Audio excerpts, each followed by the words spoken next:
Hi, I'm Malachi. I'm the pastor and founder of Life's Word Ministry, and this is Today's Man Podcast. Today's Man Podcast was created and designed not only with the men in mind, but for both men and women alike. It's a show that will educate, encourage, enlighten, and to edify your life from a biblical and spiritual perspective. You know, it's my endeavor while we're together to share and talk about today's issues, problems, and yes, the successes of today's man through a biblical principle.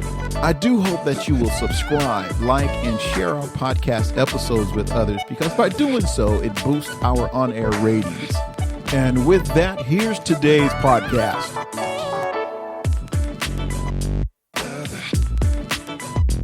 Refining our thought. That's what we're going to be talking about today. Refining our thoughts. How many of you heard, "For as he thinks in his heart, so is he"? I've heard that a lot growing up. And according to Proverbs 23:7, what we think about is what we do. If you think of yourself as an employee, we're going to talk about employees and employers today, not only in the secular realm, but also in the spiritual setting. If you think of yourself as an employee, you'll always be an employee. But if you begin to expand your thinking and think as an entrepreneur or a business owner, you will eventually become that entrepreneur, or you will eventually become the business owner. Now, people have said for many, many years that you are what you eat. And as I look in the mirror, I couldn't agree more. I'm just not going to tell you what I've been eating lately. The Bible clearly says that you are what you think. There is death and life in the tongue. So you need to be careful what you say and what you speak into your life. And you have to always be careful who you allow to speak into your life as well. You just don't allow certain people to speak into your life just because they say they have a word. If you look at our educational system, it is not designed to produce entrepreneurs. It is designed basically to produce employees. Many of you, just like myself, we went to school, we went to high school and college thinking of ourselves as destined to being an employee, working for someone else. Now, therein lies the problem with the educational system, because we are all well programmed to become employees of someone else's company. But to break that mindset, we must change how we have been programmed and how we have thought of ourselves. We have to refine our minds and change our stinking thinking. Look at entrepreneurs today. Those that are successful, they believe in themselves and they believe in their abilities to build a successful business. You know what? Even in ministry, you have to think like an entrepreneur, innovative and outside the box. This is one reason a lot of ministries are not growing, because the leadership or the board is not willing to, one, change, and two, think outside the box. No one thinks creatively or innovative today. Not one original thought in the bunch. We've done like this for 50 years. Why change now? Because it's not working. That's why. And I tend to believe that in the short term, now this is temporarily, being an employee is not a bad thing because you learn the fundamentals of the how-tos. But in the long term, as an employee, what we're doing is handing over our financial security to another person. And in turn, they provide us with a regular paycheck. They provide us with health insurance, vacations, and sick leave.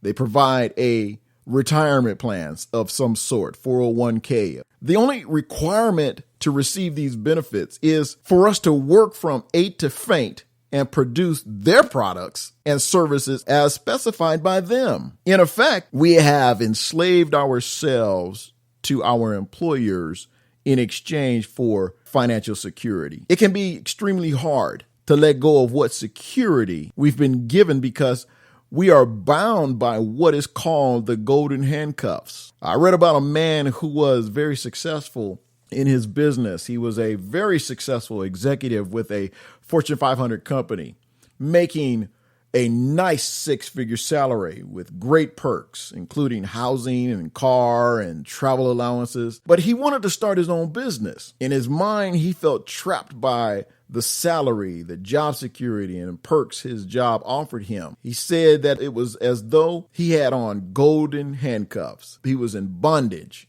and couldn't get free. But you know what? One day he made a decision to free himself from thinking as an employee to become an entrepreneur. Because as an entrepreneur, he knew that he could make more in one business day than he made all month long as an employee. And as an entrepreneur, your potential to succeed is unlimited. Let's face it, the mental transition can be somewhat difficult, but know this one thing, it is possible. You can change your mental transition. Paul writes to encourage the church and us when he wrote, I can do all things through Christ who strengthens me, over in Philippians 4:13. The transition from being an employee to stepping out as an entrepreneur can be, well, it can be difficult, but be assured it can be done. You can do it. You go from can't to can,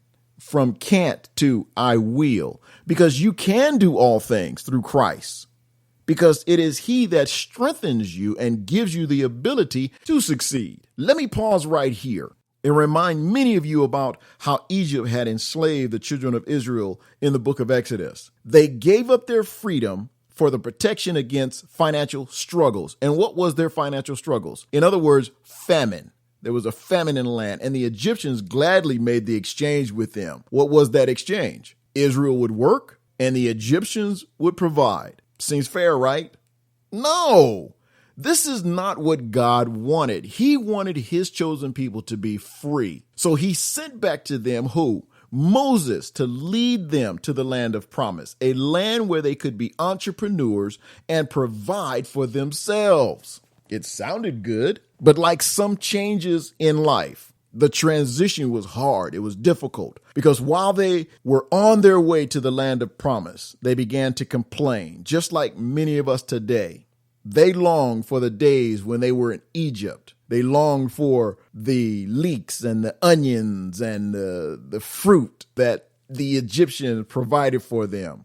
So on their way to their place of purpose, there was a wilderness experience, a dry and desolate place, a place where the certainty of a paycheck every 2 weeks, the comfort of paid days off, sick leave, vacation leave, and security of a 401k didn't exist. You have to know, just like Israel, that while you go through your wilderness season, you have to totally trust God and your ability to hear from him regarding everything you do.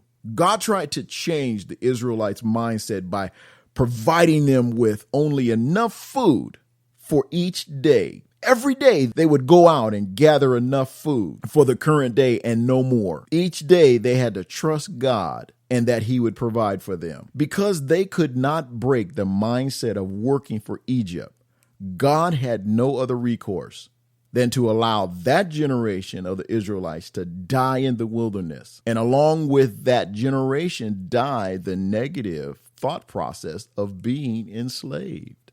Some of us, because of our mindset, are going to die in the wilderness. And our next generation is going to be birthed in our place. And that's what happened with the Israelites. Because in their place, a new generation of Israelites were born, a generation who hadn't grown up in slavery and who made the transition from slave to master, from employee to employer. This was possible because their minds were not burdened with the thoughts of the past. Don't allow the burdens of your past thoughts of being an employee weigh on you. Instead, work on changing your mindset. Refine your thoughts into becoming an entrepreneur, into becoming a business owner, into becoming a successful pastor of whatever capacity that might be. The key is trusting God for an ultimate mindset change. The major difference between being an entrepreneur and someone's employee is the regularity of a paycheck. You're guaranteed a paycheck as an employee if you put the time in. As an entrepreneur, you're not guaranteed to make anything in the beginning, but you can bank a huge bankroll in one day and the next zero. It's really rather simple, but it is complex. The true key to mentally transitioning to being an entrepreneur of irregular paychecks from being someone's employee and getting regular paychecks is you have to trust God. Every day you have to put your trust in God that he will provide for you. The transition will be almost impossible if you don't trust God. But if you do trust him, you are more than likely ready for that transition. David instructs us in Psalms 37, 3-6 to delight ourselves in God and trust God to bring our goals in life to pass. The word delight in the Hebrew means to be susceptible to, being directed or led. So if we are susceptible to being directed and led, then it should be easy for us to trust God. Isaiah 48:17 tells us that if we are open to trusting God, that he will teach us how to prosper his way and direct us into business dealings that will result in our favor of prospering. The key to have a mindset change is trusting God. If we trust God, if we follow his lead in our business and in our ministry, our success as an entrepreneur will be assured. Let's start trusting God today so you can grow in faith and gain insight to succeed in your entrepreneurial calling. Each day that we are blessed to wake up, let's work on changing our mindset from that of an employee to that of a true entrepreneur.